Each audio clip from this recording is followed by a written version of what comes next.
আমাদের খবর হবে সত্য, সুন্দর এবং স্বাধীনতার পক্ষে। আমরা প্রকাশ করব সবার আগে সর্বশেষ সত্য সংবাদ।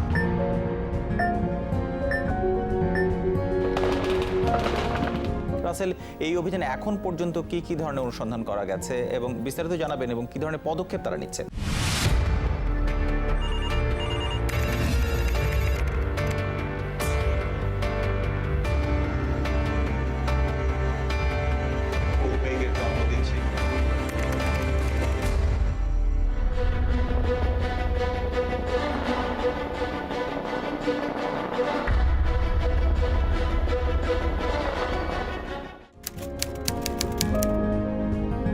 যমুনা টিভি শুধু সাধারণ গ্রামগঞ্জে মানুষের কথাই বলে না, মুক্তিযুদ্ধের সম্বন্ধেও তারা স্বাধীনতার সপক্ষে, স্বাধীনতা মুক্তিযুদ্ধের সম্বন্ধে তারা অনেক প্রোগ্রামগুলো করে। আমি যখন নওগাঁর সমস্যা এবং সংকট নিয়ে আপনাদের ইনভেস্টিগেশন 360 ডিগ্রি দেখি, তখন মনে হয় যে এই নওগাঁর সমস্যাগুলো দেখছি, এটা মনটা ভরে যায়। এখানে যে একটা প্রোগ্রাম আছে ফাত, এটা আমার খুবই ভালো লাগে এবং আমি মনে করি এটা আসলে একটা শিক্ষণীয় একটা অনুষ্ঠান।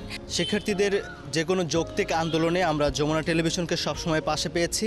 শিক্ষার্থীদের বিভিন্ন সমস্যা সংকট নিয়ে তারা কাজ করেছে বিভিন্ন সময়। যা ঘটে সঙ্গে সঙ্গে তাই দেখা। যমুনা টিভির প্রতি আমার ভালোবাসা রইল। যমুনা টিভির নিউজ প্রেজেন্টেশনগুলো আমার কাছে অনেক ভালো লাগে। সকালের বাংলাদেশ যমুনা টেলিভিশনের, সেখানেও কিন্তু এই কৃষকদের বিভিন্ন উদ্ভাবনী, কৃষকদের বিভিন্ন সমস্যা একেবারে সরাসরি যে প্রচার করা হয়, সেটিও কিন্তু সকালবেলা ঘুম থেকে উঠে যখন আমরা এই নিউজগুলি দেখি, সেটি কিন্তু আমাদের একটি বিনোদনের একটি বিরাট জায়গা হয়ে দাঁড়ায়। যমুনা টেলিভিশনের কাছে আমার কৃতজ্ঞতা যে ওনার মারফতে আমি আত্মসমর্পণ করছি বা ওনাদের সাথে যোগাযোগ করে আজকে আমি স্বাভাবিক জীবন পেয়েছি। আমরা যমুনা নিউজের নিরপেক্ষ সংবাদ বিশ্বাস করি এবং যমুনা নিউজের উত্তর মঙ্গল কামনাও আমরা সাথে সাথে করি। যমুনা টিভির ৫ম বর্ষ পূর্তি ও ৬ষ্ঠ বছরে পদার্পণের এই দিনে আমি নগরবাসীর পক্ষ থেকে, চট্টগ্রাম সিটি কর্পোরেশনের পক্ষ থেকে যমুনা টিভি পরিবার, চেয়ারম্যান, ম্যানেজিং ডিরেক্টর এবং পরিবারের সকল সদস্যকে আন্তরিকভাবে ধন্যবাদ জানাই, অভিনন্দন জানাই। নিউজের মধ্যে চট্টগ্রামের জন্য আলাদা একটা সময় বরাদ্দ করে রাখা হয়েছে। এটার জন্য আমি এই যমুনা টিভিকে আবারও আমি নগরবাসীর পক্ষ থেকে ধন্যবাদ জানাচ্ছি।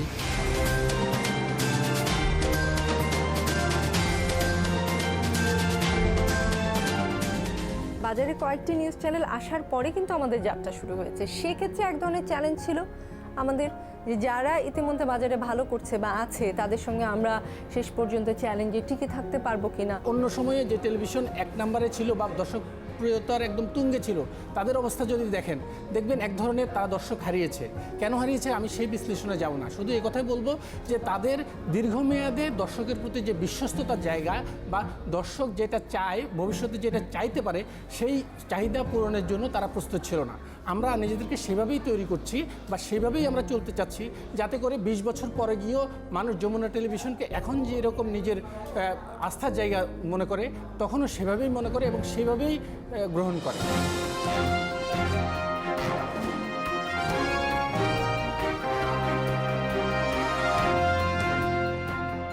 আমরা একটা চ্যালেঞ্জ অনুভব করছিলাম, কিন্তু চ্যালেঞ্জটা যে আমরা উৎরে যাব সেটাও আসলে আমরা বুঝতে পারছিলাম এই কারণে যে আমাদের দুটো শক্তি ছিল। একটা শক্তি হচ্ছে আমাদের টিম এবং আরেকটা শক্তি হচ্ছে আমাদের প্রযুক্তি।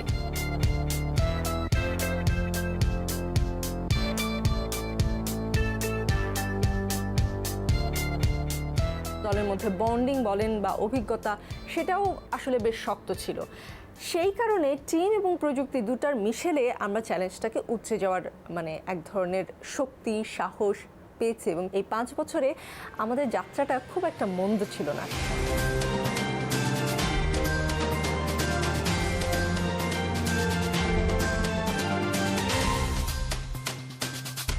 টিম যমুনা একটি পরিবার। আমরা গর্ব করি যে বাংলাদেশের যে কোনো টেলিভিশন চ্যানেল থেকে এই পরিবারের বন্ধন অনেক দৃঢ়। পুরো টিমটা আসলে একটা গতিতে সবার সাথে সবার যে সম্পৃক্ততা বা বন্ডিং, সেটা মিলে এক ধরনের দুরন্ত গতিতে যেটা ছোটা, সেই ছোটাটা কিন্তু আমাদের মধ্যে ছিল এবং এখনো আছে।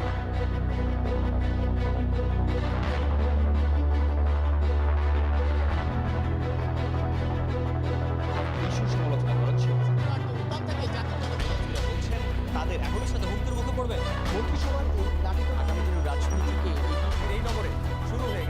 নগরীও ব্যস্ত। রাজনীতির কেন্দ্র কিন্তু জাতীয় সমাগমের মধ্য দিয়ে যেমন যে কোনো ইভেন্টে যমুনা টেলিভিশন সবসময় চেষ্টা করে সবার আগে সর্বশেষ খবরটা দিতে। এটা হয়তো অন্য সব টেলিভিশনই চেষ্টা করে, কিন্তু আমাদের একটা বিশেষত্ব হচ্ছে সবার আগে তথ্য দেওয়ার চেষ্টা করি এবং সেই তথ্য হতে হবে নির্ভুল।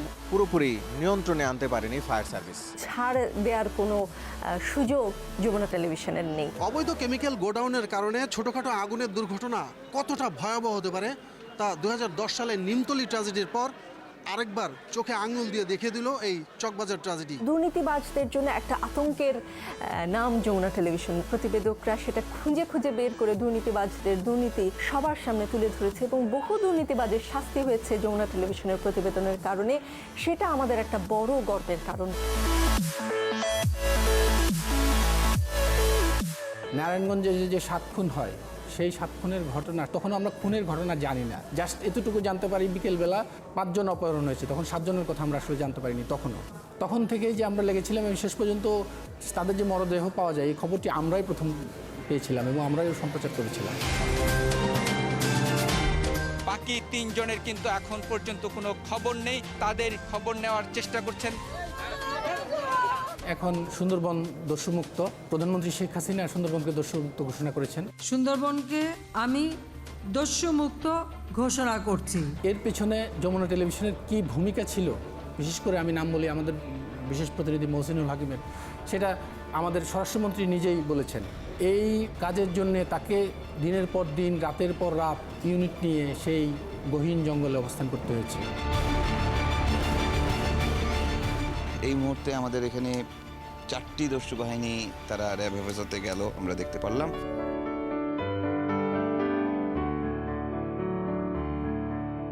নেপালে যখন বিমান দুর্ঘটনা হয় আমাদের প্রতিবেদক উড়ে গিয়েছিলেন নেপালে সেই আলোচিত ত্রিভুবন এয়ারপোর্ট, যেখানে ইউএস বাংলার ফ্লাইটটি ক্রু সহ 71 জন যাত্রী নিয়ে এখানে বিধ্বস্ত হয়েছিল, ঠিক এই প্রান্তে। সেই ঘটনাগুলো তুলে ধরা দর্শকের কাছে, প্রতিটা পরিবারের কাছে বা পরিবারের খবর দর্শকদের কাছে পৌঁছে দেওয়া। আমাদের রিপোর্টের কারণে বাল্যবিবাহ বন্ধের একটি ঘটনাও আছে।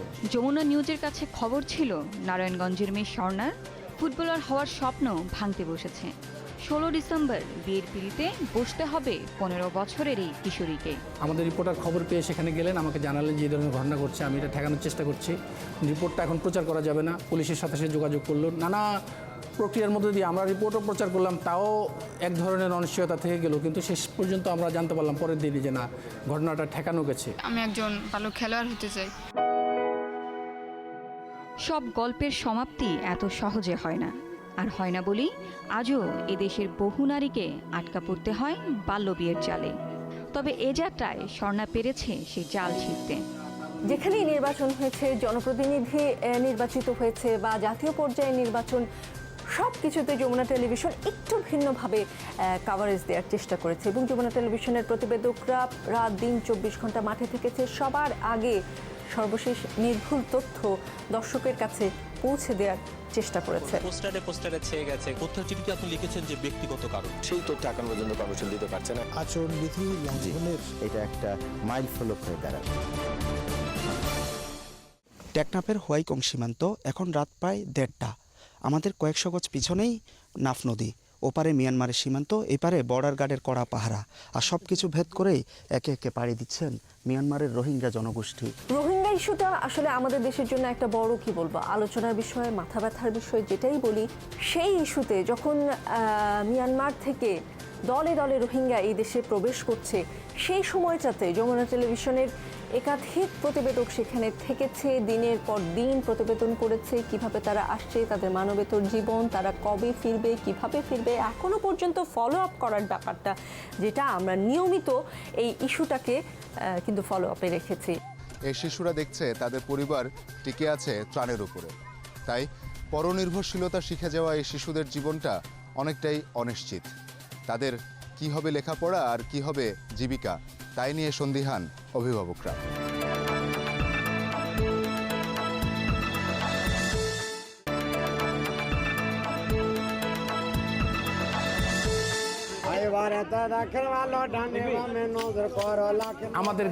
আমাদের গ্রামগুলো নিয়ে রিপোর্ট হতে পারে এই ভাবনাই হয়তো টেলিভিশন চ্যানেলগুলো করেছে কিনা আমি জানি না। আমরা ধারাবাহিকভাবে তুলে ধরেছিলাম, অনেকেই আমাদের কাছে ব্যাপক প্রশংসা করেছেন, আপনারা খুব ভালো কাজ করেছেন।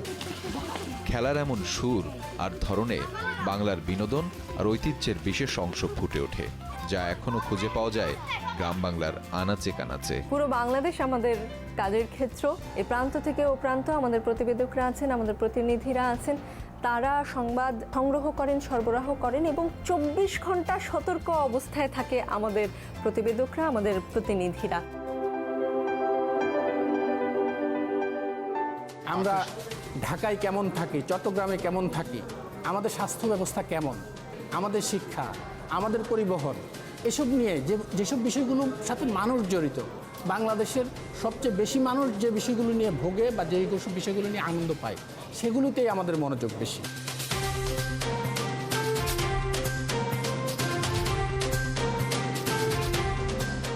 এই যে ছোট ছোট পাওয়া, এই পাওয়াগুলো সম্মিলন বা যোগফল হচ্ছে আমাদের এই 5 বছর, এবং এরকম আরও অনেক দূর আমরা যেতে চাই, আরও অনেক ভালোবাসা পেতে চাই, আরও অনেক গল্প আমাদের যমুনা টেলিভিশনের পরিবারের সঙ্গে আমরা যুক্ত করতে চাই। সংবাদের জায়গাটা আমার মনে হয় যে বস্তু নির্ভর, এবং উপস্থাপনা, সংবাদের উপস্থাপনের জায়গাটাও ভালো, বেশ বৈচিত্র্যময়, এবং সংবাদের বিভিন্ন ক্ষেত্র, যেমন খেলাধুলার একটা, বা আমি যদি একদম দৈনন্দিন কথায় যদি বলি যে আটপৌরেভাবে ফ্যাশনের উপরে একটা, কালচারের উপরে একটা আলাদা করে আছে, যমুনা চেষ্টা করছে, যেটা আমার ভালো লাগে। এটুকু বলতে পারি, কোনো লাইভ কভারেজ থাকলে যমুনার একটা নিরপেক্ষ চেহারা আছে, নিউজটা নিউজ হিসেবেই আসে, পক্ষপাতের জায়গাটা দিই। যমুনা টেলিভিশন খুব বেশি বাড়াবাড়ি করে, খুব বেশি নিরপেক্ষতা দেখায়, এইটা অনেকের কাছে এইরকম লাগে। কিন্তু সাধারণ দর্শকরা এই দুর্নামটাকে পছন্দ করে, যে 5 বছরের মধ্যে তারা আসলে নিরপেক্ষতা বজায় রাখার খুবই চেষ্টা করে, যেটি আমি বলবো একটি অন্যতম দিক। যমুনা টিভির প্রোগ্রামের মধ্যে আমার সবচেয়ে বেশি উল্লেখ করব সেটা হচ্ছে খবরের ব্যাপারটা, সেটা অনেক বেশি নিরপেক্ষ এবং বস্তুনিষ্ঠ হয়ে থাকে, সেটা আমাকে অনেক বেশি আকর্ষণ করেছে। কোথাও কোনো দুর্ঘটনা, কোনো অসঙ্গতি, কোনো ধরনের দুর্যোগে আমি বলবো যমুনা টিভি বাহিনী যেভাবে আমাদেরকে তথ্য দিয়ে থাকে, সেটা অনেক বেশি লক্ষণীয়। যারা কর্মী বাহিনী আছে তারা একেবারেই তরুণ কর্মী এবং তাদের মেধা শক্তি একেবারেই ফ্রেশ। আমি আশা রাখি তারুণ্য আসলেই পারে এই সমাজের অনেক কিছু বদলে দিতে, অনেক অসঙ্গতিকে সঙ্গ দিতে নিয়ে আসা। যেহেতু তরুণরা আছে, আমি আশা করি সামনের দিকে যমুনা টিভি অনেক অনেক অনেক বেটার কিছু করবে। একটা না শুধু সংবাদ নয়, আমরা সংবাদের সাথে সাথে পাশে সংবাদ ভিত্তিক অনুষ্ঠান দিয়ে দর্শকের যে মনোটনি সেটা ব্রেক করার কিন্তু চেষ্টা করেছি। আমাদের বেশ কিছু অনুষ্ঠান, আমাদের অনুষ্ঠানের ঝুড়ি বেশ পরিপূর্ণ। এই অনুষ্ঠান দিয়ে দর্শককে চেষ্টা করেছি এক ধরনের তথ্যে বিনোদন দেওয়ার চেষ্টা আমাদের কিন্তু শুরু থেকেই ছিল।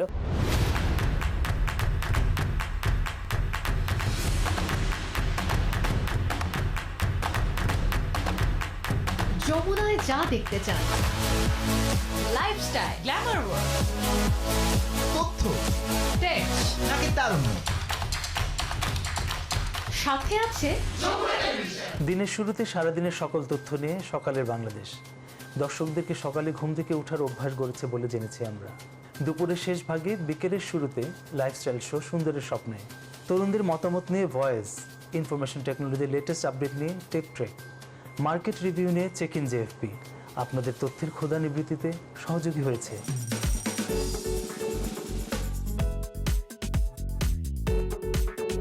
এখন পর্যন্ত লাইভ রান্নার অনুষ্ঠানে আমরা এক ও অদ্বিতীয় হয়ে আছি দর্শকদের ভালোবাসায়।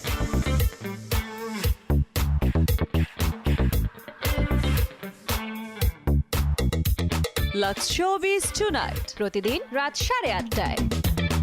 শোবিজ ওয়ার্ল্ডের সবশেষ আপডেট জানতে দর্শকরা এখন নির্ভর করছেন আমাদের শোবিজ টুনাইটের উপর। বিশিষ্ট জনদের সমসাময়িক দেশ ভাবনা চলতে চলতে এগিয়ে চলছে দর্শকদের ভালোবাসা।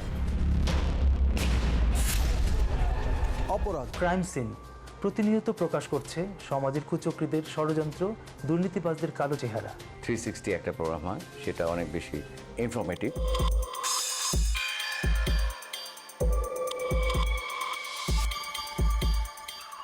এত সাড়া পাই দর্শকের কাছ থেকে এবং প্রত্যেকে এক ধরনের মানুষের ধারণা হয়েছে বোধহয় ইনভেস্টিগেশন 360 ডিগ্রিতে কোনোভাবে তার সমস্যার কথাটা তুলে ধরতে পারলে সেই সমস্যার সমাধান হয়ে যাবে। মানুষের বিশ্বাসের জায়গাটা এত দূর পর্যন্ত গিয়েছে।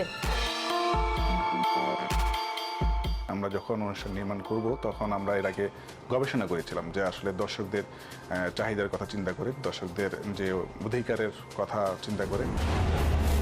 একটা জমি বেদখল হয়ে গেছে, ওইটা কেন জমি বেদখল? মিশনের কোথাও একটা গাছ কাটা হয়নি। শিক্ষা, চিকিৎসা, স্বাস্থ্য, খাদ্যের উপর নির্ভর করে অনেকগুলো এপিসোড তৈরি করেছি, যেগুলো হচ্ছে যে পেছনে ছিল যে মানুষকে সচেতন করে তোলা দরকার। বিশেষ করে আপনারা দেখবেন যে বেশি দামে চিকিৎসা কিনতে হচ্ছে, এখন আমরা বলবো আসলে এই বিষয়গুলো আমরা তুলে ধরার চেষ্টা করেছি। কর্তৃপক্ষ আমাদের এপিসোডগুলো দেখে কিছু কিছু জায়গায় ব্যবস্থা নিয়েছেন, কিছু কিছু জায়গায় উন্নতি হয়েছে, কিছু কিছু জায়গায় হয়তো বা নজর দেননি ওইভাবে। ভেজাল পাওয়া যায়, খালি ভেজাল, খালি ভেজাল। ওষুধ খারাপ নাকি আমরা কেমনে খাবো? এই লম্বা জার্নিতে আমরা অনেকগুলো অ্যাওয়ার্ড পেয়েছি, এটা আমাদের একটা বড় ধরনের স্বীকৃতি। আমরা আন্তর্জাতিক পর্যায়ে আমাদেরকে নিয়ে আমাদের সাথে যোগাযোগ করা হয়েছে এবং আমরা খুব শিগগিরই আরও কিছু ইন্টারন্যাশনাল মানের কিছু অনুষ্ঠান দিতে পারবো দর্শককে।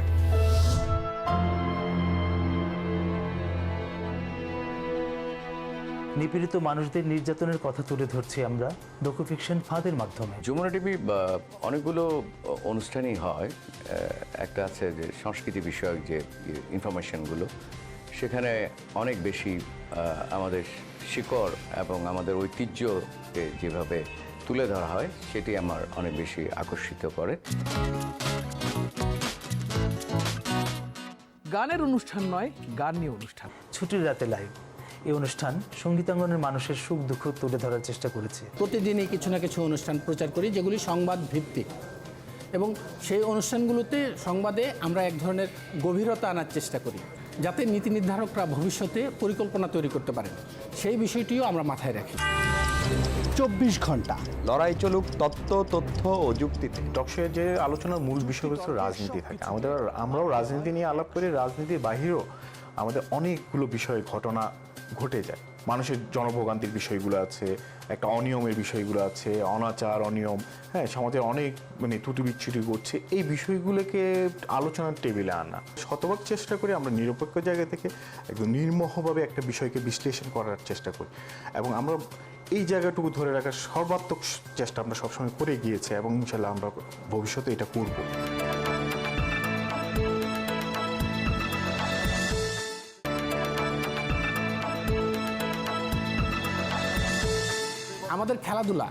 আমাদের খেলাধুলায় বিশেষ করে ক্রিকেটে যখনই বাংলাদেশের কোনো সাফল্য আসে, দেখবেন আপনি আমাদের সারা দেশের মানুষ একত্রিত হয়ে যায়। আমাদের খেলার বিভাগ, আমাদের স্পোর্টস তখন দেখবেন যে ঝাঁপিয়ে পড়ে।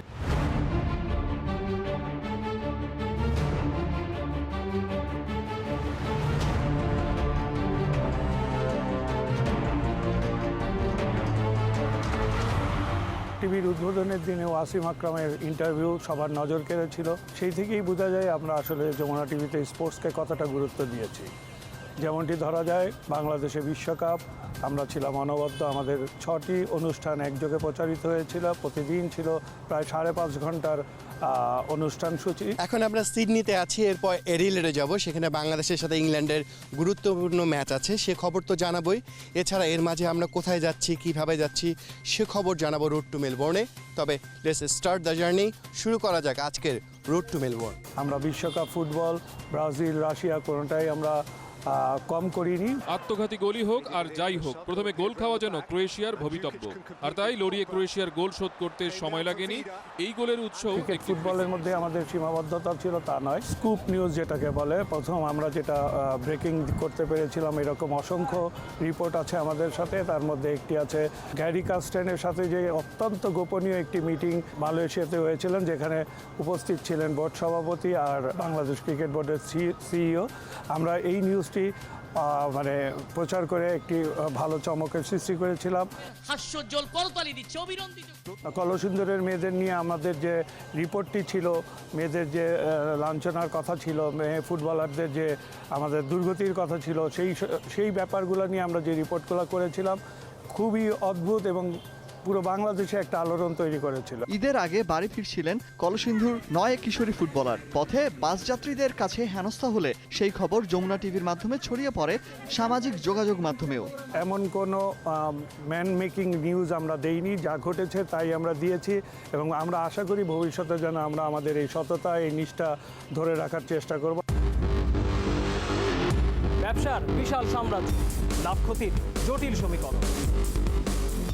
বেসরকারি খাতের যখন বিকাশ হওয়া শুরু হলো, কৃষি নির্ভর অর্থনীতি যখন শিল্পে ধীরে ধীরে পা দিয়ে এগিয়ে চলতে শুরু করলো, ব্যবসা বাণিজ্য আরেকটু পথ অগ্রসর করলো, তখন কিন্তু আমরা দেখলাম যে এই ধরনের সংবাদ পরিবেশন করা, মানুষের কর্মস্পৃহা তৈরি হলো, অনুপ্রেরণার জায়গাটা তৈরি হলো, বিজ্ঞাপনের বাজার বিস্তৃত হলো। এই সমস্ত কারণেই কিন্তু আমরা দেখলাম যে অর্থনৈতিক সংবাদ একটি গুরুত্ব পাওয়া শুরু করলো। প্রায় 900 কোটি টাকা বিনিয়োগের পরও পুরোপুরি সচল করা যায়নি পানগাঁ নৌবন্দর। ব্যবসায়ীরা বলছেন অব্যবস্থাপনার কারণেই তারা মুখ হচ্ছেন না। তবে সরকারের তরফ থেকে বারবার বলা হচ্ছে বিভিন্ন সুযোগ সুবিধা দেওয়ার পরও ব্যবসায়ীরা আসছেন না। বাংলাদেশের ব্যাংকিং খাতের সুশাসন নিয়ে বরাবরই প্রশ্নবিদ্ধ রয়েছে, আর এই প্রশ্নবিদ্ধ জায়গাতে কিন্তু আমরা তুলে আনার চেষ্টা করেছি কী ধরনের অনিয়ম হয়, কী ধরনের দুর্নীতি হয়েছে। ঘটনাটি আলোচিত হয় বিশ্বজুড়ে। দেশে গঠন করা হয় তদন্ত কমিশন। দীর্ঘদিন পর সেই কমিশন রিপোর্ট হাতে পেয়েছে যমুনা টেলিভিশন। এতে দেখা যায় $100 কোটি সরাতে চেয়েছিল হ্যাকাররা। প্রতিবেদনটি প্রকাশে সাবেক অর্থমন্ত্রীর অনাগ্রহ ও অবহেলা ছিল। বাংলাদেশ ব্যাংকের রিজার্ভ চুরির ঘটনা খেয়াল করেন, অনেকে বলতো যে রিজার্ভ চুরি কি বাংলাদেশ ব্যাংকের হয়েছে না যমুনা টেলিভিশন হয়েছে, তারা এত উদ্বিগ্ন কেন? আসলে আমরা বাংলাদেশটাকে নিয়েই উদ্বিগ্ন। একটি বছর আবর্তিত হয় রাষ্ট্রীয় বাজেট কাঠামোর মধ্য দিয়ে। এখানে নীতি কাঠামোর অনেক বিষয়ে সমালোচনা হয়, অনেক বিষয় সংশোধন হয়, নতুন রূপে আবির্ভূত হয়। কিন্তু আমরা শুধু প্রাক বাজেট আলোচনা করেই সীমাবদ্ধ থাকি না, অথবা যে মৌসুমে বাজেট অধিবেশন চলে সেখানেই সোচ্চার থাকি না। আমরা কিন্তু আসলে বছর জুড়ে বাজেট বাস্তবায়নের যে চ্যালেঞ্জ, যে সীমাবদ্ধতা, যে ক্ষেত্রগুলোতে গুরুত্ব দেওয়া দরকার, সেগুলো কিন্তু আমরা বছর জুড়েই আমাদের কর্মতৎপরতা অব্যাহত রাখি। বক্তৃতায় কর আদায়ে জাতীয় রাজস্ব বোর্ডের দক্ষতা নিয়ে প্রশ্ন তোলেন ওয়ার্কার্স পার্টির সভাপতি ও পর্যটন মন্ত্রী রাশেদ খান মেনন। বাজেটে প্রস্তাবিত অতিরিক্ত আবগারি শুল্ক ও গড়ে 15% ভ্যাট আরোপের সমালোচনা করেন কেউ কেউ। মানুষের জীবন ঘনিষ্ঠ যে বিষয়গুলো, সেটি হতে পারে দ্রব্যমূল্য, সেটি হতে পারে ব্যাংক বিমার দুর্নীতি, সেটি হতে পারে একটি সম্ভাবনার কথা, সেটি হতে পারে বাংলাদেশের কৃষিক্ষেত্রের অবারিত একটি সুযোগের যে সম্ভাবনা, সেই বিষয়গুলোকে আমরা তুলে ধরার চেষ্টা করি। আমরা শুধু নীতি নির্ধারকদের জন্যই যে সংবাদ পরিবেশন করি তা নয়, সাধারণ মানুষ যাতে উপকৃত হতে পারে, সাধারণ মানুষের জীবনে যাতে কাজে লাগতে পারে, সেই বিষয়গুলোকে তুলে ধরার সবসময় গুরুত্ব দিয়ে থাকি। আমদানি জটিলতা আর ডলারের দর বৃদ্ধির কারণে সেপ্টেম্বর থেকে চড়া পেঁয়াজের বাজার। বছরের প্রথম প্রান্তিকের তুলনায় শেষ প্রান্তিকে পণ্যটির দাম বেড়েছে প্রায় 4 গুণ। গ্রাফিক্স হচ্ছে আসলে এমন একটা উপাদান যেটা আপনার সংবাদ বা অনুষ্ঠানের অলংকরণের পাশাপাশি এটাকে আরও বেশি তথ্যবহুল করবে। আমাদের যে কোনো অনুষ্ঠান বা সংবাদ যদি আপনি খেয়াল করেন, দেখবেন আমাদের অনুষ্ঠান বা সংবাদের ভিজুয়ালগুলির সাথে সাথে সবসময় এটার সাথে কিছু তথ্য আমরা উপস্থাপন করি, যেই তথ্যগুলি বেশিরভাগ সময় গ্রাফিক্স আকারে থাকে। এখন অনেক ধরনের প্রেজেন্টেশন আপনার প্রয়োজন হবে। ধরেন আপনি কিছু সংবাদ উপস্থাপন করতে চাচ্ছেন, যেই ফুটেজটা আপনার সেই মুহূর্তে আপনার হাতে নেই, সেক্ষেত্রে কিন্তু আপনার গ্রাফিক্স একেবারে অপরিহার্য। আমাদের যে কোনো অনুষ্ঠান বা সংবাদে আপনি অনেক বেশি তথ্য, অনেক বেশি উপাত্ত পাবেন এবং এগুলির গ্রাফিক্যাল প্রেজেন্টেশন পাবেন।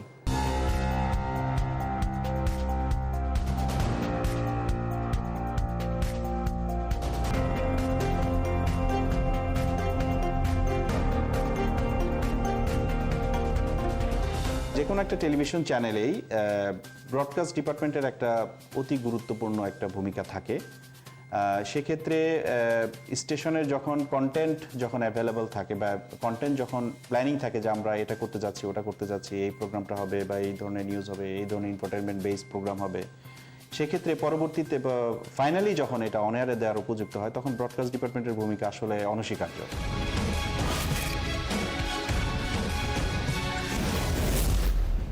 সারা বাংলাদেশব্যাপী যে আমাদের নেটওয়ার্ক, যে প্রত্যেকটা ডিভিশনে আমাদের অফিসগুলি প্রতিষ্ঠা করা এবং সেখানে কানেক্টিভিটি এস্টাবলিশড এবং সাথে সাথে যাতে সেখান থেকে লাইভ সম্প্রচার করা যায় ইনস্ট্যান্ট, এবং যখন আমরা টকশোগুলি করি বা বিভিন্ন প্রোগ্রামগুলি করি বিভিন্ন জেলা থেকে বা বিভিন্ন ডিভিশন থেকে, যে সরাসরি আমরা সেখানে সেকেন্ডের মধ্যে চলে যেতে পারি, সো সেই হিসেবে নিয়ে সেগুলো উদ্দেশ্য রেখেই কিন্তু আমরা আসলে এই টেলিভিশন প্রতিষ্ঠা করা। এটা আমাদের যুগান্তকারী একটা পদক্ষেপ, যেটা হচ্ছে যে ইনস্ট্যান্ট আমরা যেই থাকুক না কেন, অ্যাপসটা যদি তার ইনস্টল করা থাকে সেক্ষেত্রে সেই অ্যাপসের মাধ্যমে খুব দ্রুত সাথে সাথে নিউজটা সে প্রচার করতে পারে।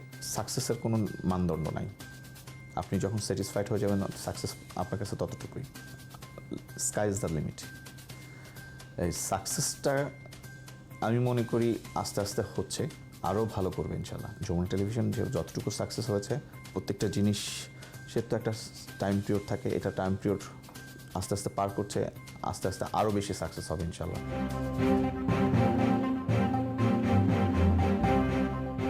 মোবাইল ফোনের মাধ্যমে কিন্তু এখন মানুষ অনেক বেশি স্বাচ্ছন্দ্য বোধ করে যে কোনো ধরনের সংবাদ পেতে, অনুষ্ঠান পেতে।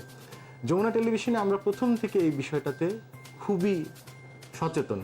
এখন আমাদের নিউ মিডিয়াটাকে অনেক স্ট্রং করেছি।